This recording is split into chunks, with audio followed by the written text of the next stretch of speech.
Hi, I'm Rebecca from Little Monkeys Crochet, and I'm going to teach you how to add ribbing to a project worked from the top down. I prefer making my hats from the top down, but I needed a method of creating a ribbed bottom without having to make it separately and then sew it on. This is also a really handy technique to know for projects that require ribbing on two ends, such as Henry's baby blanket and the bean stitch accent pillow, which can both be found on my blog. So let's get started. For this tutorial, I am using the Riverbed Slouch, which is also a pattern on my blog. Very easy pattern, very beginner friendly. As you can see, this was actually a finished hat. I already have the pom-pom sewn on there and everything. I ripped out the ribbing so that I could redo it on camera to show you. And instead of using the cream colored ribbing that it calls for in the pattern, I'm using a blue because I wanted there to be a little bit of contrast. This is Vanna's Choice in dusty blue, and hopefully you guys will be able to see what I'm doing.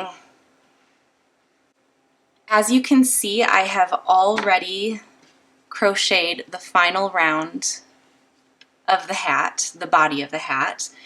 I always, when I'm going to do ribbing in a different color than the body of the hat, I always do the very last round in the same color as the ribbing, because the ribbing is going to be attaching to it and it just makes for a cleaner line across the bottom of the hat when the last round matches the ribbing. So that's why I've already done this. In the pattern for the Riverbed Slouch, this is round 23. So I'm going to be referring to this as round 23 as I teach you the ribbing, but for whatever pattern you're using this technique for, that could be different.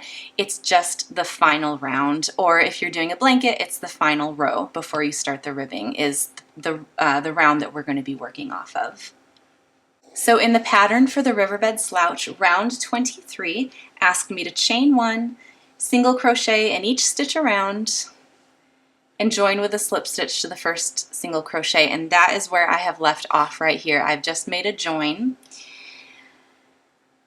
And next we're going to move on to the first part of the ribbing where we're going to chain. This pattern calls for us to chain 9.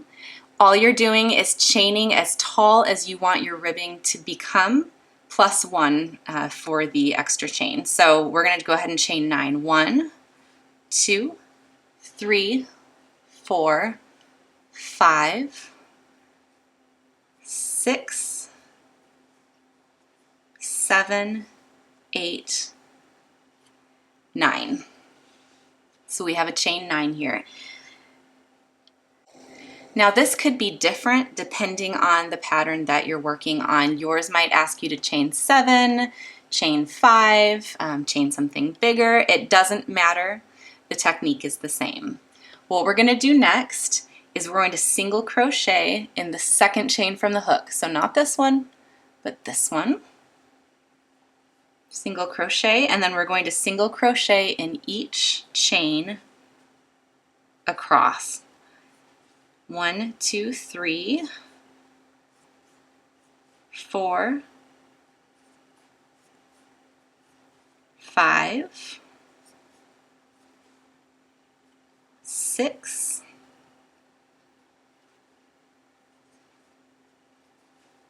7, 8. That is my final chain.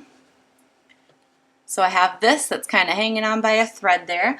What it's going to ask you to do next, and this is where I think the most people are getting tripped up with this technique, is that you're going to slip stitch in the next 2 stitches of the final round of the hat, which is this blue round.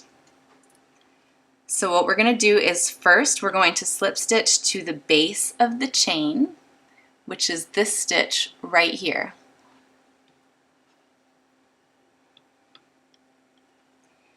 Then it asks us to slip stitch to the next stitch in the round, the final round of the hat, which is this stitch right here.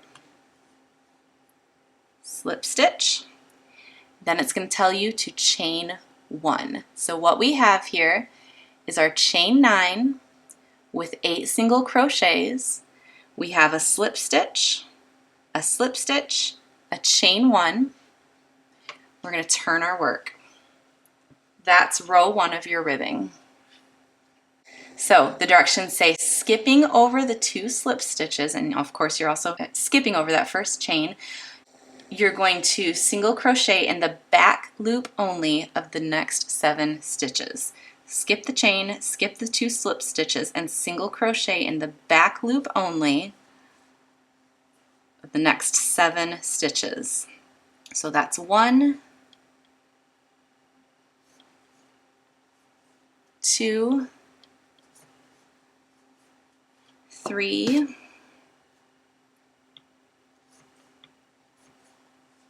4, 5,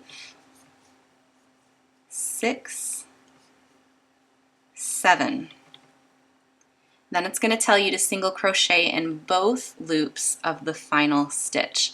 The reason we do this is because it's going to give us a cleaner edge along the bottom of the rim. So every time we get to this final stitch, whether it's the final stitch or it's the first stitch when we turn, we're always going to do this end of the ribbing in both loops and everything else in the back loops only. So for row 3, we chain 1 and we turn the hat.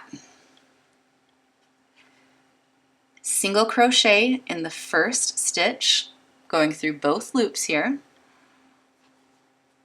Single crochet in the back loop only of the next 7. So that's 1, 2, 3, 4,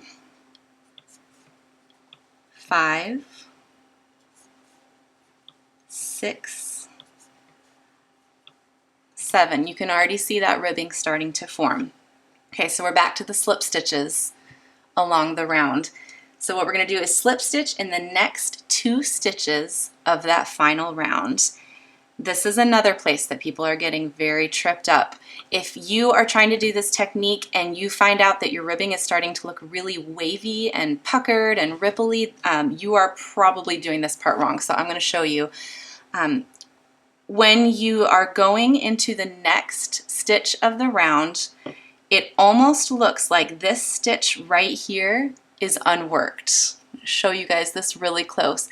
This stitch almost looks unworked because you can't really see anything in there. So a lot of people are putting their slip stitch right there. But actually, this stitch is already worked because if you look really closely, you can see the loops from the slip stitch previously are going through that already. The reason that it's kind of tricking your eyes is because the ribbing is pulling, and so it looks like that stitch is empty. That stitch is not empty, it's already been worked. So we're going to go to the next one, which is right here. Slip stitch, and then we're also going to slip stitch to the next one because we always do 2. Chain 1, turn. Again, skipping over the chain 1 and the 2 slip stitches, 1, 2. We're going to single crochet in the back loop only of the next stitch. Next 7 actually. 1, 2, 3, 4, 5, 6, 7, and in both loops of the final stitch. And you can see this ribbing taking shape nicely, and we're just going to keep repeating that all the way around the band of the hat. Here's an example of this ribbing when it's complete. As you can see, I followed the instructions all the way around the hat. And then when I fastened off, I used my finishing tail to whip stitch. This would be the first row of ribbing and this would be the last row of ribbing, and I I whip stitched them together on the inside of the hat so it doesn't show as well. And then you fasten off and weave in ends and you have a beautiful ribbing for the bottom of your hat or your blanket or your pillow or whatever it is that you're working on. If you have any questions, you can shoot me a message on my blog, on my Facebook page. You can comment on the video.